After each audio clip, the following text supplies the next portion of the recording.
So let me ask you, can you be a Christian and a scientist? Well, of course. Of course. I've just said the early scientists were all Christians. Yeah. And many people don't realize that between 1900 and 2000, 100 years, 65% of all Nobel Prize winners were believers in God. Of course, you can be a Christian and a scientist. It's the most natural thing. What I find difficult is how people can be scientists and atheists at the same time. Because I want to say that it's clear to me that science and Christianity fit beautifully together, but science and atheism don't fit together at all. That's the thing that needs to be explained. So I'd put the question the other way around. You tell me how you can be an atheist and a scientist. So, can you maybe just is that because of the what you've discussed of the reason and that you cannot trust your brain, which is what's doing the That's science? part. Is that the main? Is that That's part of part. it? But because atheism cannot cope with many things, it cannot cope with the existence of morality, for example. And then you can go into the failure of materialism to cope with one of the fundamental problems in biology, the origin of life. Here we have this incredible genetic system based partly at least on DNA, which is the longest word we've ever discovered in terms of chemistry, and acts in part as a database for building organisms. There's absolutely no progress been made on finding out how that could come about with natural unguided processes because every aspect of it, the micro, miniature, molecular machines, of which there are thousands in every human cell, they speak of design. Nobody's ever seen anything like any one of those mechanisms that hasn't been designed with a purpose. And yet, blithely, people say, oh, well, they are only apparently designed. They're not really designed. Yeah. And what you get often is what I call an evolution of the gaps. They can't explain how it happened, but evolution did it. And yet they're the same people that say, well, Christians believe in a God of the gaps. They can't explain it, so they say God did it. And one has to have an answer to that, of course. The reason when I look at DNA and see it's the longest word in that sense that we've ever discovered, I would much prefer an explanation that makes sense. That is attributing it to mind than an explanation that makes no sense whatsoever. And that is attributing it to chance and necessity. So that's not a God of the gaps. That is giving an explanation, an inference to the best explanation that actually has got explanatory power, whereas atheism does not. Yeah. Now, I think that kind of goes along with what the conversation again with the Nobel Prize winning scientists, where they said, hey, if you want to have a career in the science field, right, you have to give up this silly belief in God. That's Right. correct, yes. Yeah. And I asked him what he had to give me that was better than what I got. And he Yeah. came across with a very foolish piece of philosophy. And he ought to have known better because the philosopher actually wanted to become a Catholic Christian at one stage. The man just didn't know what he was talking about, Yeah. but he tried to use his intellectual authority, which was considerable, to push me away from faith in God.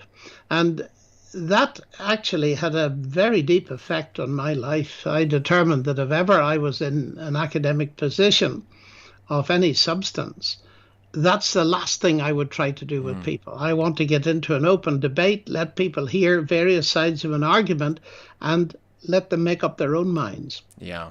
It No, I was a think seriously important event in my intellectual development, so to speak. yeah, and I think that's interesting because a lot of people and what we've been talking about, and the reason why I think your response is so good is that you said, you know, what do you have to offer me than what's better than what I got? And I think a Yeah. lot of maybe students are persuaded out of faith, out of the church, out of Christianity, maybe by science, because they do think it's offering something better, something more rational, something more reasonable than the faith that they've been taught. Yeah, that's a sad thing. And I'm afraid a lot of the difficulty is created by churches that aren't dealing with the questions that people ask. There was a survey done a few years ago in my country, and they asked the question, why do you leave the church? And the number one answer by far was because they don't answer our questions. And that's why we need articulate Christians in the professions. The problem is many pastors have gone straight into pastoring without having much experience of real life and not having developed the skills they may have learned at university and science and all the rest of it. We need real working scientists to explain to the Christian community of which they're part how it is that science and Christianity work together. And there's a vast amount of ignorance out there, because many of the questions one gets, sadly, are questions that just stem from ignorance. And they can be solved in a few minutes just by giving people some information, which is, I'm delighted to say, the business that you're in at the moment. Yeah, that's what I hope to give, is people some deeper information to help them think. That's right. Yeah, and so one thing that you talk about in your book, Can Science Explain Everything, is this idea that we learn to take science seriously in school and at the university and all the science classes we take, but we're not necessarily taught how to take ancient documents seriously. Like scripture. No, that's absolutely true. Yeah. So what would be your encouragement then? Sorry? What would be your encouragement? How can we maybe motivate, or how do we begin to start taking scripture as seriously as maybe we do the sciences? Well, certainly we're not going to become articulate Christians by spending 5 minutes in the Bible late at night before we go to sleep. Yeah. We need to realize that scripture is full of big answers to big questions.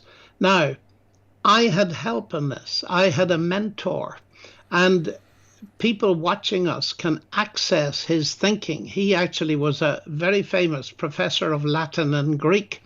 So he was an expert on the biblical documents. But what he did was to teach me to think about scripture. His name is Dr. David Gooding, Gooding. And if anybody watching is interested, because this, you can only do this by doing it. If you look up the website of Myrtlefield House, Myrtlefield House, Myrtlefield House, you can download a great deal of material. And there he shows how to take scripture seriously. Now, I have written a couple of books with his kind of methodology at the back of my mind, and they can be helpful to people. One is a book on Daniel, and it's called Against the Flow. And the second one is the story of Joseph, where in the Old Testament, both of them, where I show that these are texts that can be taken very seriously because they're dealing at a deep level with some of the fundamental issues in life. So that's one of my contributions to this. But David Gooding has produced a vast array of material. And as I say, it is downloadable and available for people that want it.